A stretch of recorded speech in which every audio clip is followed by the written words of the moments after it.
Voilà, alors comme d'habitude, le cours est à la mémoire de monsieur et de madame K1. Et voilà, je voulais vous dire qu'aujourd'hui, ce qui m'intéresserait fort, je vais faire un cours pendant à peu près une demi-heure. Et après, si vous voulez me poser des questions, hein, surtout vous les dames, posez-moi des questions. D'accord. Alors, notre paracha, Kitavo, notre paracha parle essentiellement des malédictions qui sont tombées sur le Ham Israël.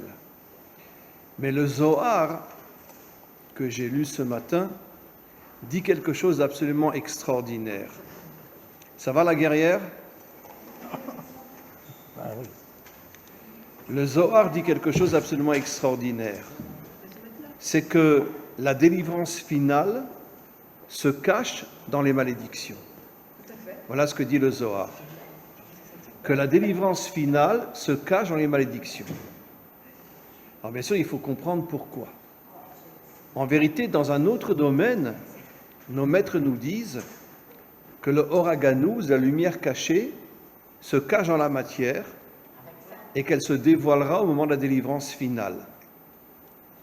C'est marqué aussi que toute la volonté de Dieu, c'est de se dévoiler dans le monde de la matière. Ça va la guerrière? Je fais mon possible, Hein? Très bien. le plus grand, le plus fort pour arriver. Merci mon Dieu. Très C'est bien. tout ce qu'il faut dire. Voilà. Bonjour à tout le monde. En tous les cas, je voudrais revenir sur cette notion que la délivrance finale, qui correspond au Oraganouz, la lumière cachée qui se cache elle aussi dans la matière, se cache dans les malédictions. Vous vous rappelez que quand Bilham a voulu maudire Israël, Hachem a changé ses malédictions en bénédictions.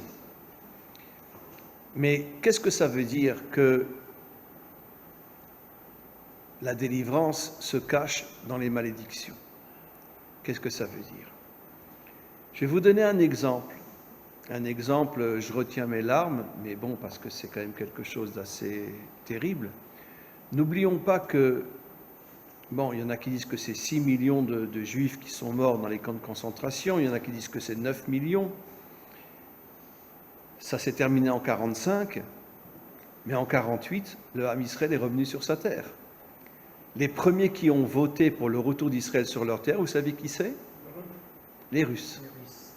C'est les premiers. Les derniers qui ont voté pour le retour d'Israël, c'était les Américains.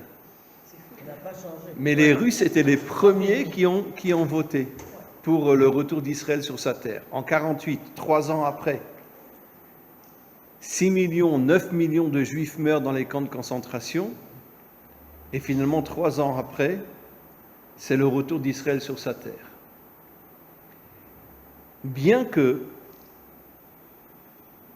c'est vrai que le retour d'Israël sur sa terre s'est fait par des laïcs. Ben Gurion était entièrement laïque. Je vais vous raconter une petite histoire. Vous savez que Ben Gurion habitait à Sde-Boker. Hein? Une fois, je rentre dans son appartement. Voilà. Et puis je vois des mezuzot partout.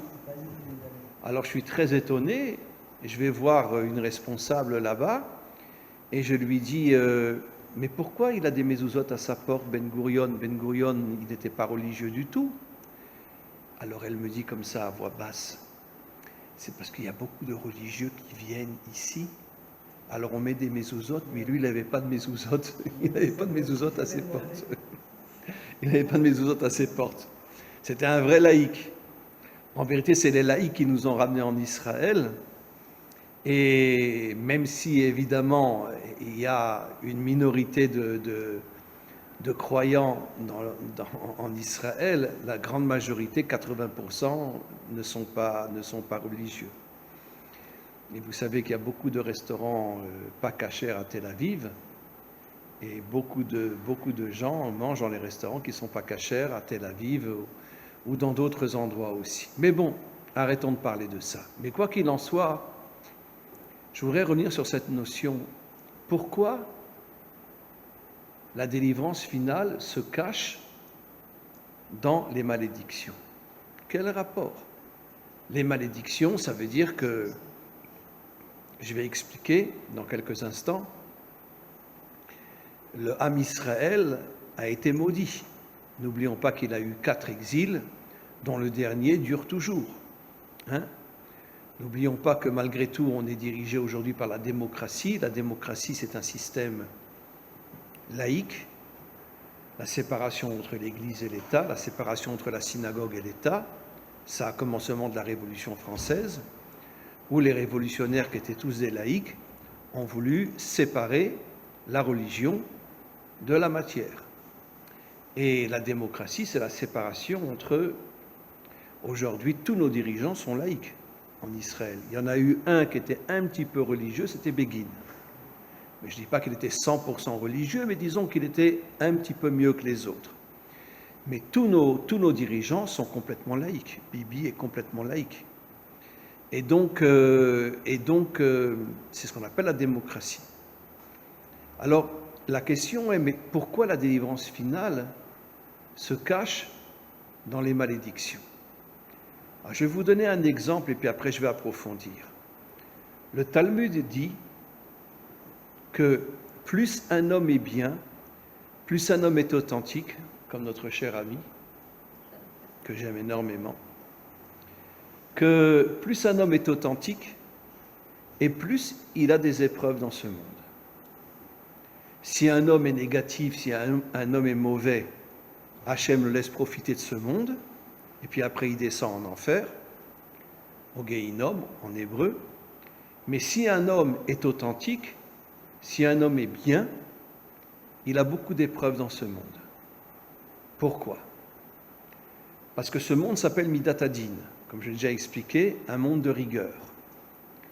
Mais Hachem ne juge que les gens, que ce soit des juifs ou des non-juifs, il ne juge que ceux qui sont vraiment des gens authentiques, des gens propres, des gens justes.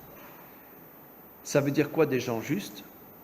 Comme on le sait, les 3 plus grandes fautes que le Talmud explique, c'est la corruption dans les affaires, la débauche et l'idolâtrie. Quand je parle de l'idolâtrie, je parle de l'idolâtrie moderne, c'est-à-dire le culte de la matière. Ça veut dire que finalement, les laïcs aujourd'hui ne s'intéressent qu'à la matière. Et donc, merci d'être venu. Vous allez en dire. Enfin, surtout après.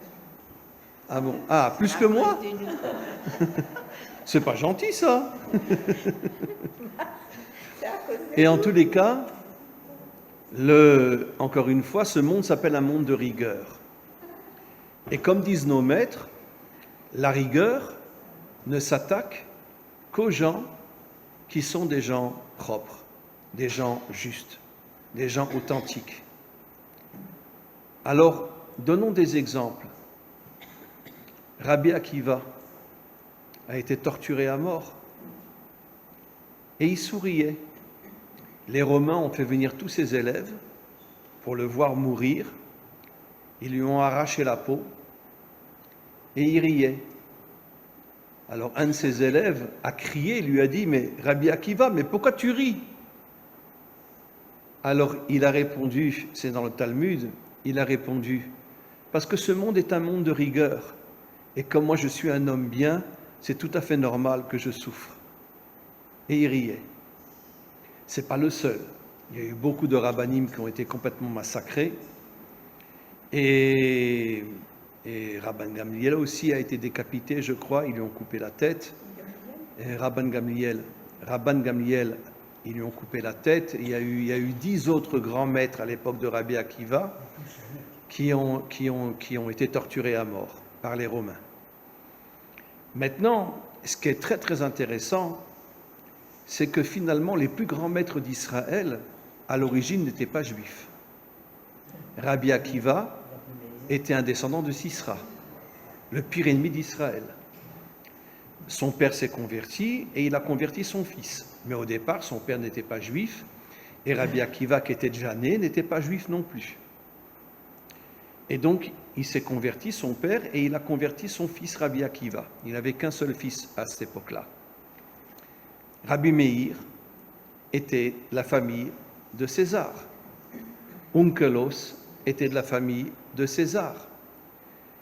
Il y a pire encore. Il y a des descendants, j'ai déjà expliqué, d'Amalek, de Haman, qui se sont convertis et qui sont devenus de très grands maîtres à Bnei Brak. Et puis, il y a des descendants aussi, je ne me rappelle plus son nom, celui qui a mélangé tous les peuples, là, comment il s'appelait? Comment? Sancheriv.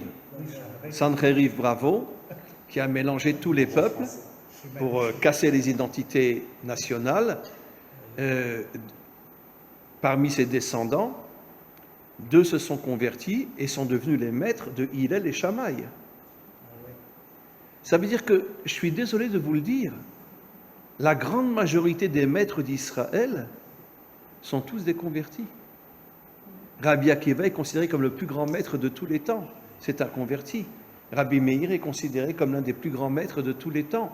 C'est un converti. Et Onkelos, qui a traduit en araméen la Torah, était aussi un converti. Et donc, qu'est-ce qu'on comprend de là? Nos maîtres nous disent que Ruth, qui elle aussi était la fille de Églon, la fille du roi de Moab, s'est aussi convertie. Et nos maîtres expliquent qu'elle est devenue la matrice du Mashiach. La matrice du Mashiach. Je vais vous expliquer quelque chose et après je vais rentrer plus dans les détails. Vous savez qu'il y a un réveil énorme au niveau des Bnei Adam aujourd'hui. Quelque chose d'absolument incroyable. Ils ne veulent pas se convertir, mais beaucoup de Bnei Adam mangent kasher, beaucoup de Bnei Adam se circoncis. C'est quelque chose d'absolument incroyable. Moi, j'ai des amis Bnei Adam qui sont circoncis, qui mangent kasher, etc. Dans la région de Lille, et ça c'est à pleurer, vraiment à pleurer, j'ai un ami, il s'appelle Nicolas, qui est blanc et qui est marié avec une Africaine. Et une fois, il me parlait comme ça remonte à très très longtemps, il me parlait, et je lui ai dit, est-ce que je peux voir ton épouse? Alors il m'amène son épouse devant l'écran, on faisait un zoom ensemble. Je vois que c'est une Africaine. J'avais les larmes aux yeux. Je me suis dit, mais toi, tu as tout compris. Tu as tout compris. Un blanc qui épouse une Africaine, ça veut dire que c'est l'unité. Tu as tout compris. Tu as créé l'unité entre le blanc et le noir. Et il a plein d'enfants. Je crois qu'il a 4-5 enfants. Et non, il a 4-5 enfants. Elle vient encore d'accoucher 2 fois sa femme, là, maintenant. Si. Et donc, je lui ai dit, vraiment, je vais raconter une autre histoire. D'accord? Récemment, j'étais chez Gagou. Vous connaissez Gagou, hein? Oui. Il fait des croissants avec du saumon. Je connais très bien. J'aime bien. Je vois à côté de moi un blanc avec une africaine. Alors, je n'ai pas pu m'empêcher, je me suis levé. Moi, il ne parlait pas hébreu. Alors, j'ai essayé de parler un petit peu anglais. Lui, il était du Canada, mais du Canada anglais. Et elle était de New York. Ils étaient mariés. Alors bon, je leur ai fait des louanges, etc. Lui, il s'est levé, il m'a serré dans les bras, il m'a embrassé, etc. Et je leur ai dit, mais c'est absolument incroyable. Vous êtes vraiment l'unité dans le monde. Comment un blanc peut épouser une africaine? Vous comprenez? Et elle était du Kenya, je crois. Et lui, il était pas de Montréal, parce que Montréal c'est français. Il était Toronto, bravo. Il était de Toronto, donc il parlait anglais. Bon, moi je parle très très mal l'anglais, mais bon, j'ai essayé de. Et donc, on voit que ce qui est très très important, c'est l'unité. Et maintenant, je vais vous expliquer maintenant. Pourquoi la délivrance, pourquoi la lumière de Dieu se cache dans les malédictions? Parce que c'est ça l'unité en vérité.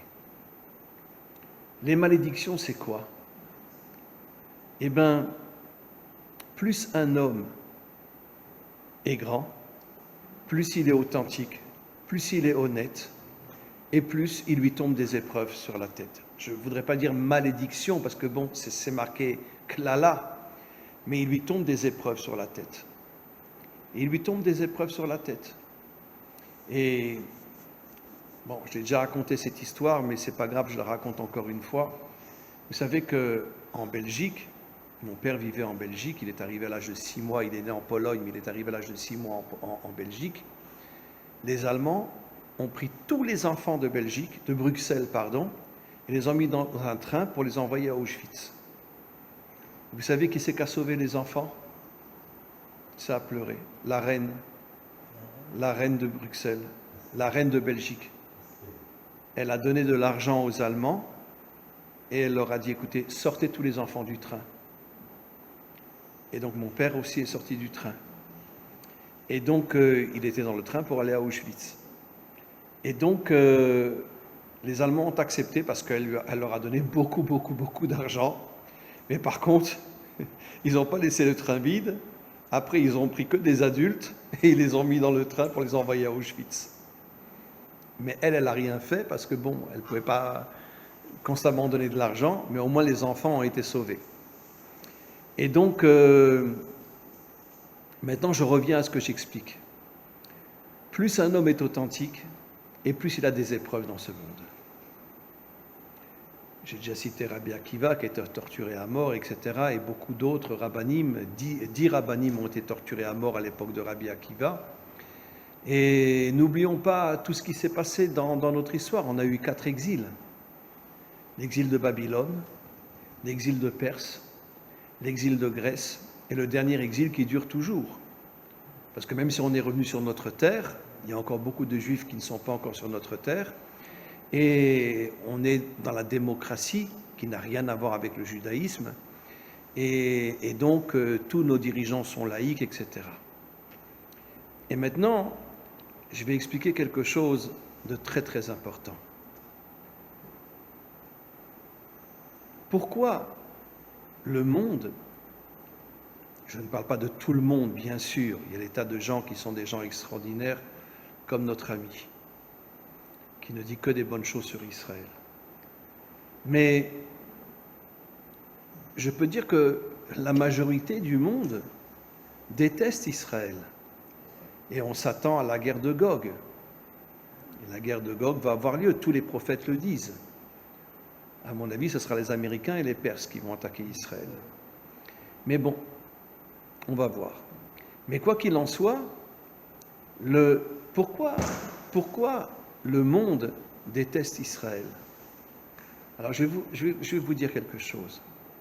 La mission d'Israël, qui n'a jamais été réalisée, parce qu'Israël ne s'est jamais occupé de sa véritable mission, jusqu'à aujourd'hui, en tout cas jusqu'au Mashiach, c'est de jeter tous les dirigeants de ce monde et de mettre Dieu comme dirigeant de ce monde. C'est ça, la mission d'Israël. Mais Israël ne l'a jamais fait. Même David, je l'ai déjà expliqué, David, la grande majorité d'Israël pensait que c'était un non-juif, puisqu'il pensait que pas seulement les hommes de Moab ne pouvaient pas se convertir, mais aussi les femmes de Moab ne pouvaient pas se convertir. Il se trompait, les femmes de Moab pouvaient se convertir.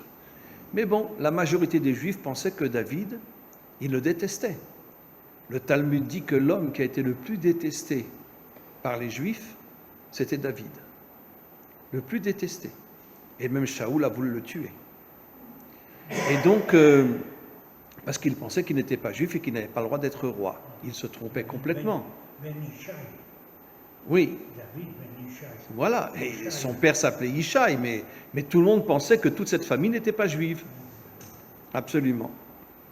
Et ils se sont trompés. En vérité, celui qui a rectifié tout ça, c'était son fils, le roi Salomon, qui a rectifié tout ça et qui a expliqué à Israël que les femmes, que Ruth avait le droit de se convertir. C'est la seule qui s'est convertie dans Moab. va se convertir, elle est appelée la matrice de la délivrance finale. Mais ce qui est très intéressant, c'est que Ruth, au départ, n'était pas juive. Même si elle s'est convertie, elle n'était pas juive au départ. Comment vous comprenez que la majorité des rabbanim, les plus grands de nos rabbanim, et même Ruth, qu'on appelle dans le Talmud la matrice de la délivrance finale, n'était pas juive au départ? Comment vous comprenez ça? Je vais vous l'expliquer. Parce qu'en vérité, les Bnei Adam et Israël ont le même père et la même mère. Adam et Chava. Et donc on est de la même famille. Et je l'ai déjà dit, quand Hachem a proposé la Torah à Israël, il a proposé aussi aux 70 nations adamiques. Mais leurs dirigeants ont tout fait pour qu'ils ne la reçoivent pas. Par contre, au moment de la délivrance finale, ils vont recevoir la Torah. Les 70 nations adamiques vont recevoir la Torah. Alors maintenant, qu'est-ce qu'on comprend de là? On comprend de là que, encore une fois, quand un homme est authentique, il a des épreuves, de graves épreuves. C'est ce qu'on appelle en français des klalotes. Mais pourquoi alors à ce moment-là la délivrance finale? Pourquoi la lumière de Dieu se cache dans les malédictions? Nos maîtres expliquent quelque chose d'extraordinaire. Toutes les épreuves que l'on a dans ce monde, quand on est quelqu'un d'authentique, c'est pour faire de nous des gens forts, pour surmonter nos épreuves. Et quand un homme arrive à surmonter son épreuve, c'est pas tout le monde, c'est vrai. Beaucoup de gens s'écroulent complètement lorsqu'ils ont une épreuve, une maladie, un truc, etc., etc. Mais en tous les cas, quand un homme arrive à surmonter son épreuve, parce qu'il comprend que si Dieu lui envoie cette épreuve, c'est pour faire de lui un homme fort, à ce moment-là, il se connecte à la lumière de Dieu qui est cachée dans l'épreuve, et la dernière lumière de Dieu sera la délivrance finale. Maintenant, je vais vous expliquer quelque chose. Le Mashiach lui-même, on ne sait pas encore qui ça sera. Mais le Mashiach a une partie de Bnei Adam en lui, puisqu'il vient de Ruth. Donc, ce n'est pas un juif à 100%. Il est là pour rétablir l'humanité tout entière. Vous savez qui c'est qui va arrêter le Mashiach au tout début, je parle, au tout début, le mettre en prison et le torturer?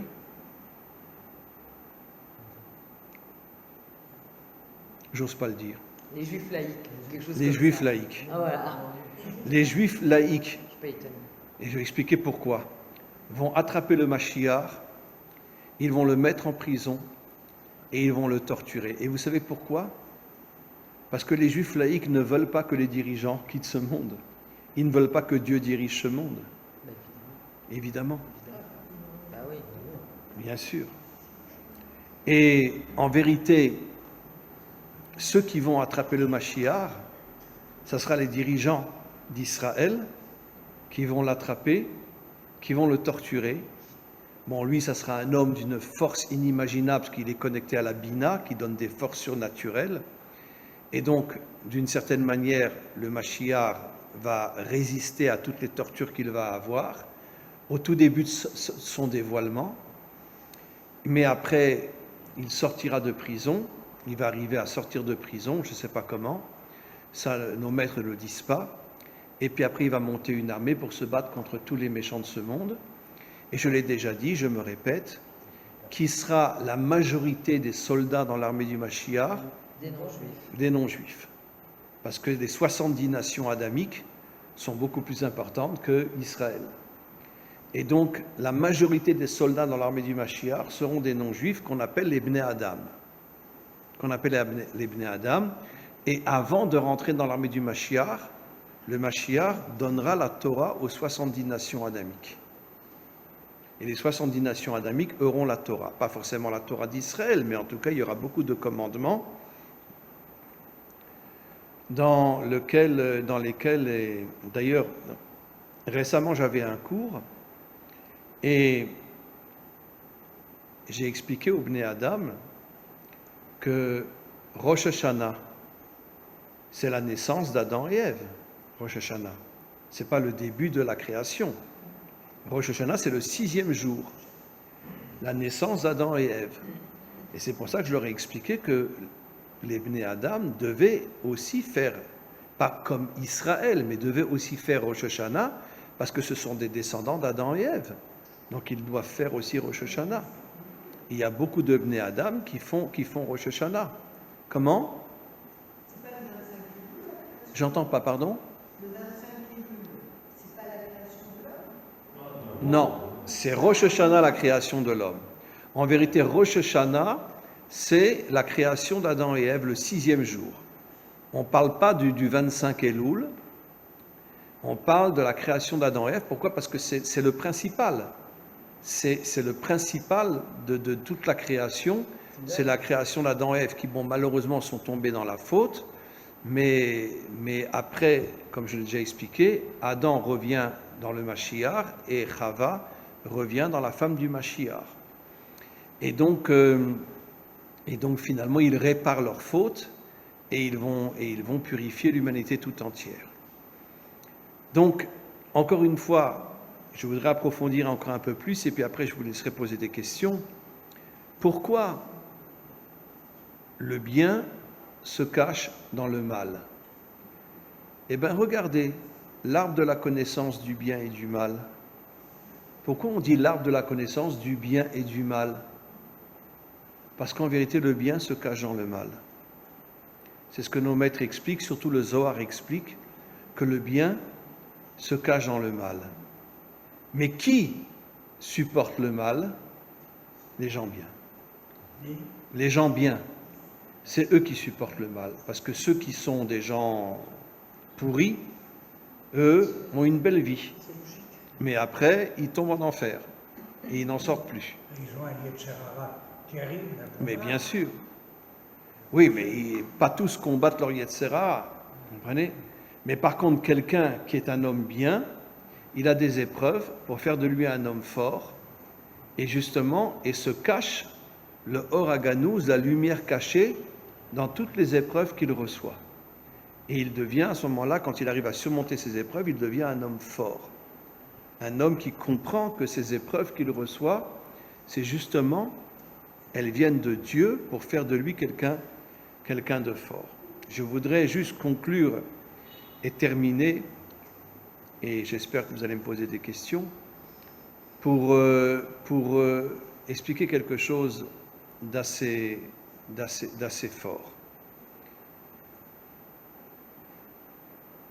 Comment vous comprenez, je l'ai déjà expliqué, mais je voudrais l'expliquer maintenant de manière un peu plus profonde, que la grande majorité des rabbanim, je parle des rabbanim anciens, sont en vérité des convertis. Exactement. La question que je te pose. Voilà. Comment vous comprenez ça? Pourquoi c'est pas un vrai juif qui serait un grand rave? Oui, non, pas un srout. En fait, Voilà. que j'allais demander. Pourquoi? Ouais, c'est Pourquoi la majorité des grands rabbanim sont justement des convertis, qui au départ n'étaient pas juifs? Ils connaissent le mal puisqu'ils l'ont pratiqué. Comment? Ils connaissent bien le mal puisqu'ils l'ont pratiqué. vrai. C'est peut-être des descendants, ils n'ont pas pratiqué. Oui, mais ils Non. n'ont peut-être pas pratiqué si c'est des descendants. Il dit quelque chose. Rabbi Akiva était un descendant de Sisra, le pire ennemi d'Israël. Et Sisra. toutes les formes du mal, on les a connues. Et les maîtres de Hillel et Shammai étaient des descendants de Sancheriv. Ça veut dire qu'ils avaient le mal en eux. Ah, Ils avaient le mal en eux. Et comment qu'ils sont arrivés à surmonter le mal et à faire Teshuvah?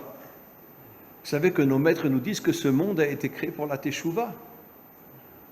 Ce monde a été créé pour la Teshuvah. Terach, c'était Comment? un marchand d'idoles. je sais pas. Comment? Terach, c'était bien un marchand d'idoles. Mais Terach, c'était le plus grand. Mais il a fait Teshuvah après. Quand il a vu que son fils a été sauvé de la fournaise, il a fait Teshuvah. Il a fait Teshuvah. Ça veut dire qu'en vérité, un homme doit faire Teshuvah. Chacun selon sa religion, mais il doit faire Teshuvah. Revenir vers Dieu. Revenir vers l'identité de Dieu. Et d'ailleurs, ce qui est extraordinaire, comment? J'ai vu quelque chose que je ne comprends pas. Oui. C'est bizarre que, je crois que c'est au Japon ou ailleurs, quand ils n'ont pas réussi dans leur vie, ils veulent disparaître du monde.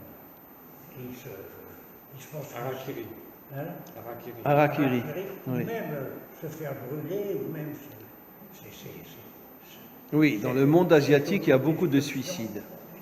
Et Mais n'oublions pas que les Asiatiques, c'est eux qui ont sauvé le plus. Ils ont sauvé le plus de Juifs. Même les Japonais. On ne peut pas faire que chose. Les Japonais qui étaient avec les Allemands ont sauvé énormément de Juifs.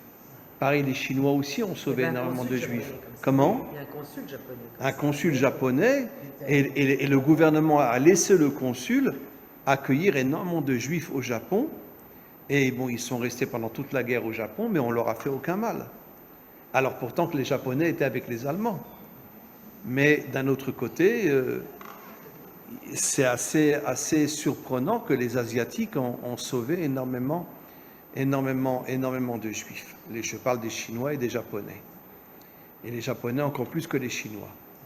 Maintenant, je voudrais juste conclure en expliquant la chose suivante. Si on est un homme authentique ou une femme authentique, c'est tout à fait normal qu'on aura des épreuves. D'accord? On aura des épreuves. Vous en avez eu, vous? Hein? Pas mal, hein?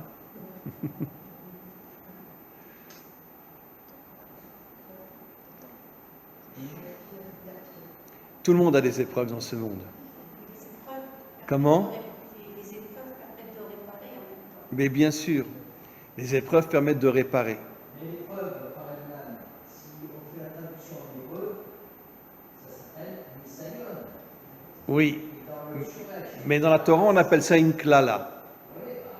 Klala. il y a les deux. Alors Nisayon, voilà. Mais maintenant, je vais vous expliquer. On retrouve le mot Nes. Nachon. Bravo, le mot Nes, Nisayon, ça veut dire que tu t'élèves au-dessus de l'épreuve. Maintenant, pourquoi dans la Torah c'est marqué klala? Nos maîtres expliquent que klala c'est du mot kal. Ça veut dire que quand un homme est fort, il arrive à surmonter cette épreuve qu'il transforme en kal. Kal qui veut dire. Ça veut dire quoi, kal? Facile. Facile. Vas-y, facile. Voilà, facile. Voilà. Voilà. Et je termine. Chaque commandement a une valeur extraordinaire. Absolument. Il faut accepter. Et Absolument. pas la mépriser en disant, je vais la refouler. Et je terminerai par une histoire que j'ai déjà racontée, mais je m'excuse de la raconter encore une fois parce que c'est une histoire tellement incroyable. Je l'ai déjà racontée, je sais. Il y avait un maître et son élève qui sont partis à Auschwitz, mais ils n'étaient pas dans le même camp, donc ils ne se sont pas rencontrés à Auschwitz. Ils avaient chacun une femme et 11 enfants. La femme et les 11 enfants sont morts dans les chambres à gaz, après ils ont été brûlés. Et après, le maître est parti en Israël, juste après la Shoah, il est parti en Israël, en 46 ou en 47. Mon père aussi est arrivé en Israël en 46. Il a fait la guerre d'indépendance, etc. Et donc, il est arrivé en 46 à Jérusalem. Et son élève a entendu que son maître était à Jérusalem. Je m'excuse, je répète encore une fois cette histoire, mais c'est une histoire tellement extraordinaire que... Et l'élève, il a frappé à la porte du maître. Il est rentré. Il s'est mis à pleurer comme une fontaine. Il s'est assis en face de son maître. Et quand le maître l'a vu pleurer comme une fontaine, lui aussi il s'est mis à pleurer. Ils ont pleuré pendant une demi-heure. Pourquoi? Parce qu'ils pensaient à leur femme qui était morte dans les chambres à gaz, les 11 enfants qui étaient morts dans les chambres à gaz. Puis au bout d'une demi-heure, c'est vraiment à pleurer. Ça prouve que vraiment le maître était fort et l'élève aussi est devenu fort. Le maître s'est levé, il a tapé sur la table et il a dit « Écoute-moi. C'est vrai qu'on a traversé des épreuves absolument incroyables, mais soyons forts, faisons confiance à Dieu. Et un jour, nous retrouverons notre femme, nous retrouverons nos enfants, quand il y aura la résurrection. Faisons confiance à Dieu, soyons forts. » Et l'élève s'est levé, lui aussi il a tapé sur la table, et il a dit à son maître, « Alors, on va être fort. » Voilà. Et donc, c'est une histoire assez extraordinaire. Ce n'est pas la seule histoire. Il y a eu beaucoup d'autres histoires aussi de gens qui étaient très forts. N'oublions pas la révolte du ghetto de Varsovie. Hein? Ils étaient quoi, 50, 60. Ils se sont battus contre les nazis. Et bon, ils ont tous été après arrêtés, ils ont tous été envoyés à Auschwitz ou à Treblinka, je ne me rappelle pas. Le cousin de ma mère, Anielewicz, Mondera Anielewicz. Mais Cousin Anielewicz, germain de ma mère. c'était des Chabad, Anielewicz. Non, lui il était plutôt de gauche. Oui. Il s'est suicidé pour ne pas se rendre aux Allemands. Ah, dans le ghetto de Varsovie? À Varsovie, Waouh, au ghetto. Cousin germain de ma mère. c'est magnifique.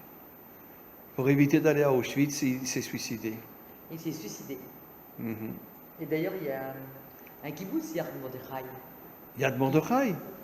Oh, C'est en son nom. du et qui nom fait de miel, oui, c'est le. Du nom de- c'est du le nom de votre- Mordechai Anielewicz. Waouh, quelle beauté. Quelle beauté. Il y avait des héros, hein, quand même. hein. Des Oui, vrais il y héros. avait une minorité de héros, mais de toute façon, même Bah, dans face les... aux Allemands, qu'est-ce que vous voulez faire? Mais même dans les chambres à gaz, les gens y mouraient avec beaucoup de courage. Hein. Absolument. Ils mouraient avec beaucoup de courage. C'est quelque chose d'assez extraordinaire. En tous les cas, oui. À Masada, les Kohanim ont continué à faire les sacrifices et quand ils se sont jetés dans le feu. Absolument. Absolument. Les Kohanim se sont jetés dans le feu à Masada. Je sais pas. Absolument. Ah, je sais pas. Absolument. Mhm. Absolument. Je terminerai par une petite histoire et puis après je vous laisse poser des questions. Vous m'excusez si je raconte l'histoire de mon père? Hein?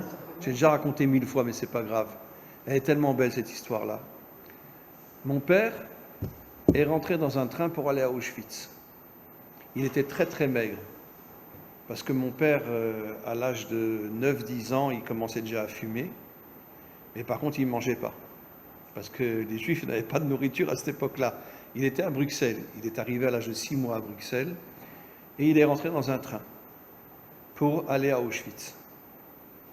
Vous savez ce que les hommes ont fait? Ils ont ouvert les barbelés qui étaient sur le truc. Ils ont pris mon père et ils l'ont jeté par la fenêtre. Et c'est comme ça que mon père a été sauvé, qu'il n'est pas parti à Je Auschwitz. sais pas ça. Oui. Mon père, comme ça, 2 fois, il est rentré dans un train. Une fois, c'était que des enfants, rachetés par la reine de Belgique.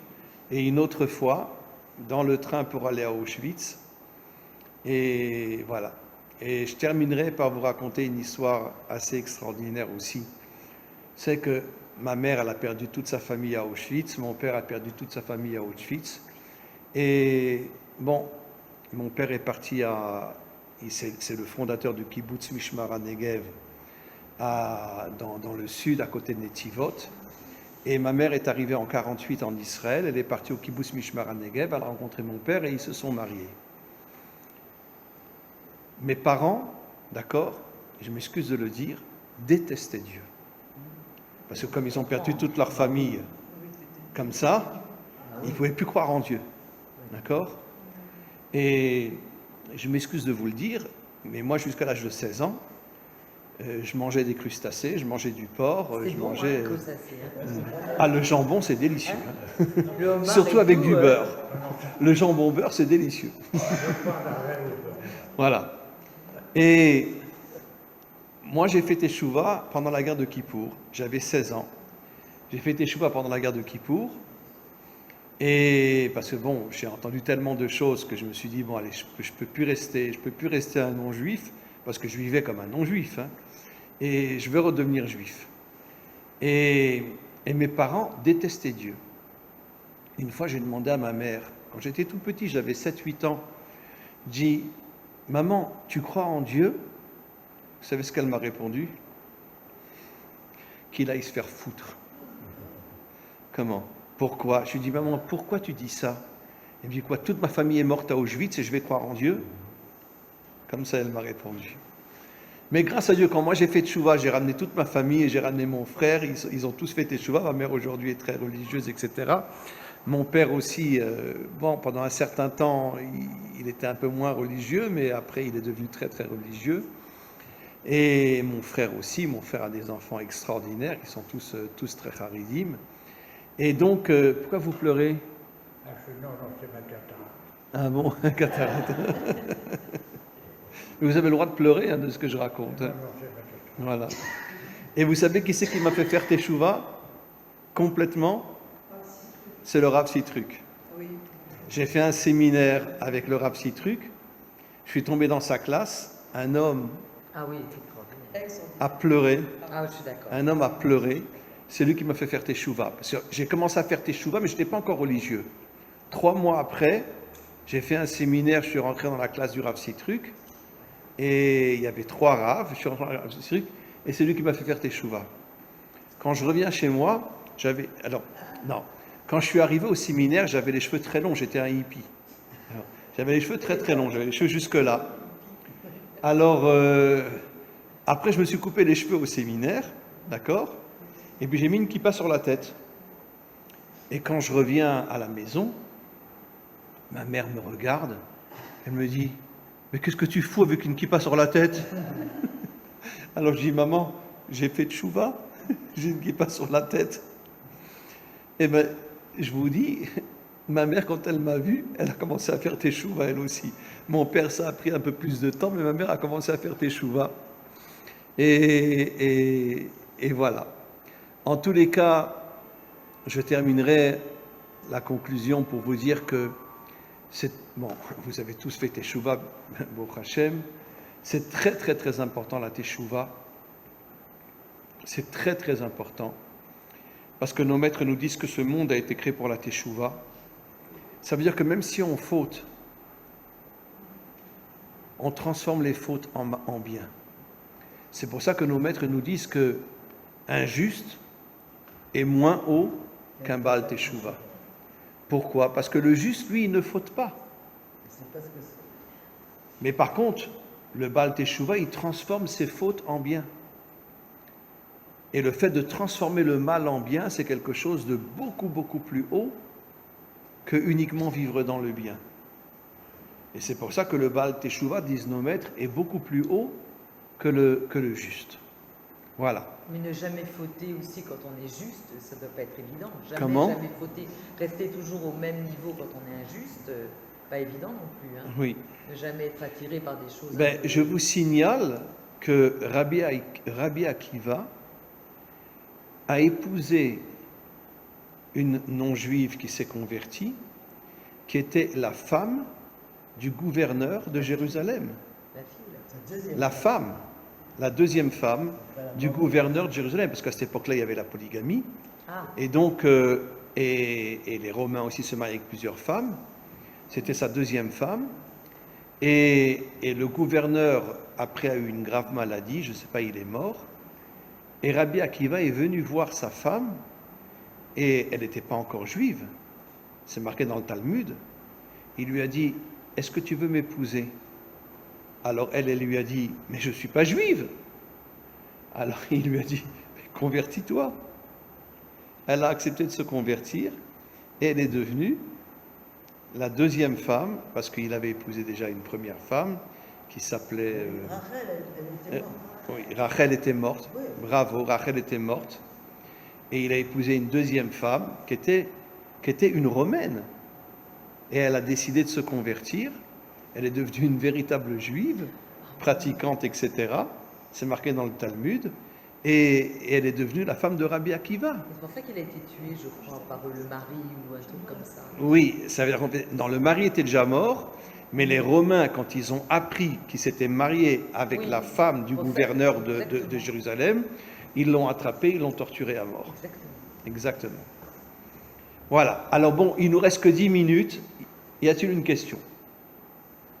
La question est... Parlez fort. La question est liée à nos prochains jours, Rosh Hashanah. Oui. Rosh Hashanah, on est marqué comme ça, c'est Yom HaZikaron. Mais toi devant, on n'entend pas. Shimshon, on t'entend pas. Viens. Rosh Hashanah. C'est Yom HaZikaron, le jour du souvenir. C'est marqué, bien sûr, comme ça, pratiquement dans toutes les Et je me suis posé la question, pourquoi on appelle de Yom HaZikaron? Alors, la réponse a été tellement claire que finalement, je me suis dit, c'est pas possible que ça soit ça. Eh bien, en réalité, oui. Pourquoi? Parce que Yom HaZikaron, quand il a créé, c'est la création de l'homme, on sait que Rosh Hashanah, c'est la création de l'homme. L'homme par lui-même, on dit que c'est Adam Arishon le premier. Oui. Premier. Mais en réalité, Adam Arishon a eu 3 noms, qui est d'ailleurs, on va le lire très prochainement dans Bereshit, dans le passage 26, on le trouve. Le premier nom, ça a été Zachar. Zachar. Et pourquoi Zachar? Un mâle. Aujourd'hui, on va dire Zachar, c'est masculin. Oui. Oui. Eh bien, à l'origine, Zachar, le shoresh, la racine de C'est Zachor. c'est l'Iskor. Ce souvenir. Alors, on se souvient de voir, après le deuxième nom, le quoi, on va le dire bientôt, Ish, homme. Parce qu'il fallait bien qu'il nous donne un statut du moins en tant qu'homme. Et le troisième, c'était Adam. Adam. Alors on voit, c'est que Hachem lui a dit, regarde, souviens-toi, homme, d'où tu viens, Adam, de la terre. Le shoresh Adam, c'est Adam. Absolument. Alors là, on voit, en même temps, c'est que, d'ailleurs, jusqu'à aujourd'hui, on fait quoi? On symbolise la création, le Zahar d'Adam Arishon. Pourquoi? Parce que quand quelqu'un s'en va de ce monde à 120 ans, qu'est-ce qu'on fait? Askara.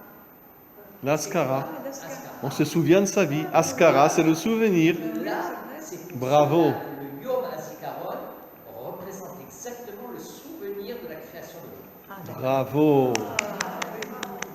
Bravo. Eh bien, c'est très fort. Hein. J'ai une question, je ne sais pas tout pourquoi, ça tombe un peu comme Allez-y. sur la soupe. Oui. Dans le chemin, ça avait été prévu, à un moment donné, de mettre le souvenir de Balak. Balak, oui. Pourquoi? Ça, je ne me rappelle pas. Le souvenir de Balak. Parce que Balak était le fils de Yitro. Toute la famille de Yitro s'est convertie, sauf Balak. Balak est devenu le roi de Moab. Il ne voulait pas se convertir. Et donc, même les enfants de Yitro, les descendants de Yitro, étaient dans le Sanhédrin, dans le tribunal. Et c'était des gens extraordinaires. Mais Balak, lui, n'a pas voulu se convertir. Vous savez pourquoi? Si vous prenez Bilam et Balak, ça fait Amalek.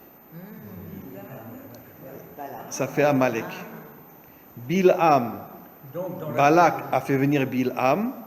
Balak et Bilam, ça fait Amalek. Donc, il vaut mieux pas, même dans le chemin de prière personnelle, on aurait pu mettre ça pour se rappeler de nos ennemis.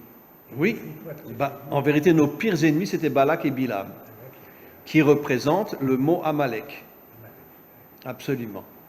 D'ailleurs, Amalek vient, je ne sais pas, dans la Sidra, après les séries de chutes. Mais Amalek n'était Mais pas on le dit juif. pas, mais on ne le dit pas. Amalek n'était pas juif, puisque son père a été avec une femme mariée qui n'était pas juive. Ils ont eu une fille qui n'était pas juive. Après, il a couché avec sa fille et il a eu Amalek. Amalek était un double bâtard. Bâtard de l'inceste et bâtard de la relation entre un homme et une femme mariée. Avec Timna, la repoussée, etc. Oui, absolument. Et c'est vrai, il a eu Timna. Timna est une femme extraordinaire, mais bon, Avram n'a pas voulu d'elle. Voilà. Y a-t-il d'autres questions, mesdames? Oui. Mais laissez les femmes parler aussi. Mais on écoute, non, très Ah, très bien, ok. Non, parce qu'en réalité, vous avez relevé tout à l'heure, c'est le mois et en même temps, c'est la période de la Teshuvah. Le mois d'Elul et le mois de la Teshuvah. La Teshuvah. Anil et Dodi, Vedodili, je suis avec Dieu et Dieu est avec moi. C'est pas par hasard comme ça que c'est un mois qui est propice, et en même temps, le jour de Rosh Hashanah, c'est là où, bien sûr, on voit parmi toutes les fêtes, on fait un jour. Oui, là, on fait deux on fait jours. 2 jours. Pourquoi? Parce que même les nations lui appartiennent à Hachem. Il va juger les nations, il va juger d'abord ses enfants, et ensuite. Ah, c'est pour ça qu'il y a 2 jours. Et oui, Le premier jour, il juge Israël, le deuxième jour, il juge les nations. des nations. Alors pourquoi? Parce que justement, comme c'est le mois de la Teshuvah et qu'arrive à ce moment-là, on va passer devant le tribunal, alors il se passe une chose, c'est que quand on voit Teshuvah, Parlez plus le fort. mot Teshuvah, c'est rien d'autre. Si on prend, c'est quoi? C'est la chouve. La chouve, revenir. La chouve. La chouve, revenir. Hachem, qu'est-ce qu'il fait? C'est que l'Adam Arishon, quand il a fauté. D'ailleurs, Yom Kippour, c'est le jour de la Teshuvah. Voilà. Et quand il a fauté, il a dit, mon fils, je te donne la possibilité de te rattraper, Teshuvah. Et c'est là où ce jour-là, qui est Rosh Hashanah, on a la possibilité de passer, bien sûr, devant le maître du monde, pour pouvoir obtenir à, qui est d'ailleurs le dernier jour de Sukkot, à Hoshana Rabbah, le tampon, pour savoir si toute l'année, il va agréer toutes nos demandes ou pas. Et ça fait que la Teshuvah par elle-même, elle représente exactement le retour de l'homme. Parce que quand il est tombé et qu'il se retrouvait nu, Hachem a dit, t'inquiète pas, je te donne la possibilité de te rattraper. D'ailleurs, c'est marqué dans le Zohar, cher ami, que au moment de la délivrance finale, toutes les 70 nations adamiques vont faire Teshuvah, ainsi que 80% des laïcs en Israël vont faire Teshuvah aussi. C'est marqué dans le Zohar. Mais dans la Kabbale, on dit que c'est quand même Hachem qui fait des chouvas, qui vient vers nous. Il va nous aider à faire Teshuvah. Vous avez 100% raison. Il va nous aider à faire Teshuvah. C'est vraiment important, ça. Absolument. Alors, est-ce que les femmes ont des questions? Waouh, Madame Attali. Oui, mais parlez plus fort, je ne vous entends pas. Les Atali, pas tout doucement. Tout à l'heure, vous avez dit que c'était très important de faire revenir, de diffuser afin de faire revenir les gens à la Teshuvah. Oui. En donnant des cours comme vous faites, je sais qu'il y en a un qui est revenu drôlement de loin, grâce à vous. Qui? D'après vous. Oh là D'accord? Ça vous rappelle quelque chose quand même, hein? Il y a plusieurs. Et aujourd'hui, on peut l'appeler un rave, hein, Voilà, attendez, il y a- parce qu'il donne des informations extraordinaires. On peut l'appeler Rav Attali. Il y a autre chose que je voudrais dire aussi, c'est que j'ai appris que celui qui fait revenir, les personnes qui font revenir les gens à la Teshuvah, à Rosh Hashanah, le jour du jugement, ils sont considérés plus comme prophètes. Bravo. C'est vrai ou pas? On l'a dit, hein. Bravo. Non, non, vous avez 100% raison. Donc vous en faites partie. Comment? Vous en faites partie. Ben, moi, j'ai fait Teshuvah à 16 ans. Hein. Il n'y a pas d'âge pour les bras. Voilà. Mais j'adorais le jambon beurre. Mais quand j'ai fait Teshuvah, j'ai arrêté le jambon beurre. Comment? Ah, mais qu'est-ce que c'était bon le jambon beurre. On en mangeait pratiquement tous les jours à la maison. Nous, des moules, les moules, c'est très bon. Ah oui, les moules, les crustacés, tout ça, c'était très bon.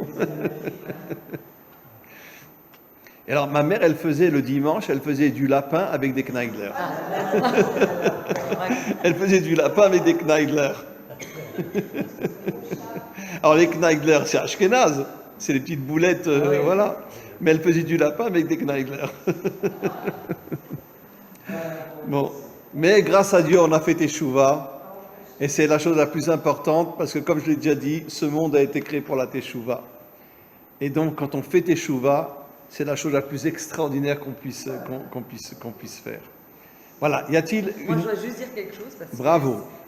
Ah, mais c'est pas une question grave. Allez, C'est oui. juste, je pensais à vous samedi parce que j'étais me promener, donc je suis descendue à Mamilla.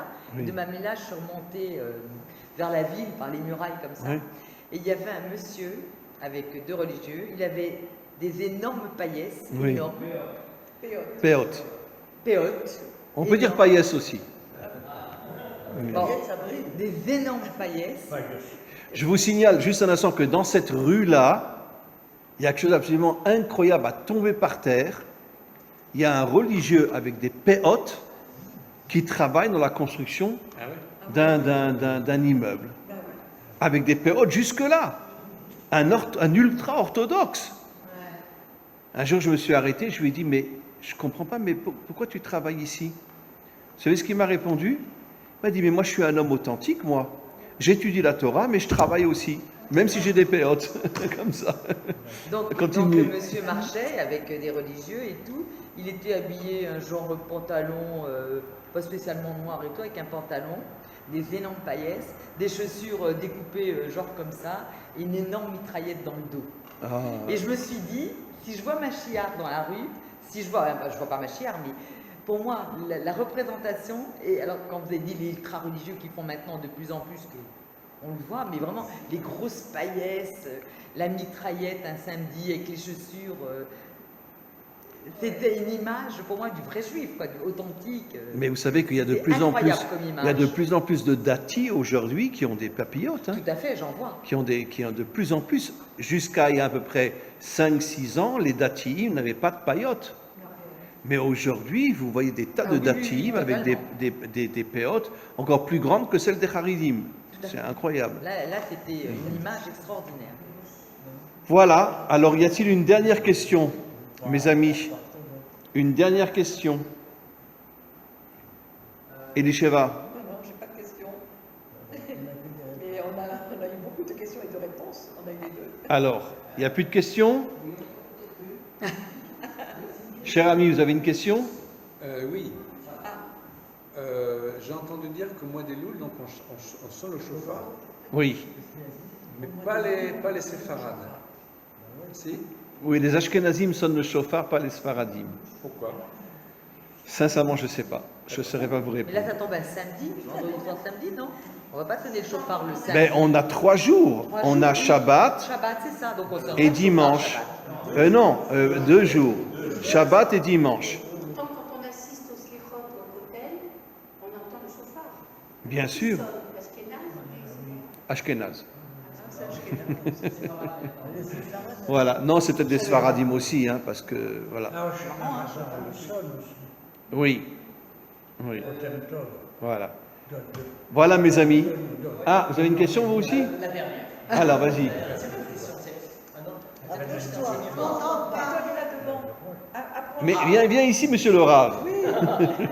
Non, ce qui se passe, c'est que justement, on s'aperçoit que pour pouvoir être, disons, être acquitté du bon jugement qu'Hachem va nous donner à Rosh Hashanah, il y a une question qui se pose, c'est pourquoi? Parce que finalement, on voit les Bnei Israël comme ils ont la nuit raide. Ce qui se passe, c'est que déjà, en sortant d'Égypte, qu'est-ce qu'ils ont fait? Ils ont fauté tout le long jusqu'au mont Sinaï. Il s'est passé entre la sortie d'Égypte et le mont Sinaï combien de jours? 50 jours. On voit 50 jours.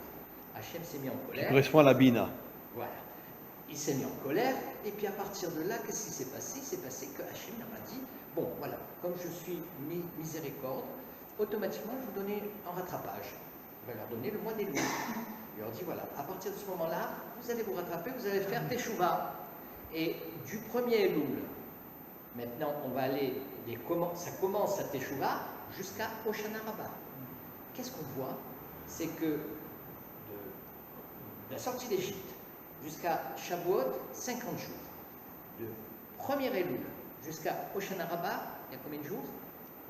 50. Ah oui. Ouais. Qu'est-ce qui se passe? Il se passe, c'est que en réalité, donc 51, pardon, autant pour moi, il y a 51 jours. Qu'est-ce qu'on voit? On voit que finalement, pour obtenir la clémence du Maître du monde, c'est que la mitzvah essentielle de Rosh Hashanah, c'est quoi? Celui qui a automatiquement écouté le shofar, Hachem va prendre en compte toutes ses doléances. Et on s'aperçoit, c'est combien de coups de shofar il donne? 3. 101 Ah oui. de shofar. 101 coups. 50 et 51. Ça veut dire qu'il va attester et valider notre teshuva à Hoshana Rabbah. Bravo. Bravo.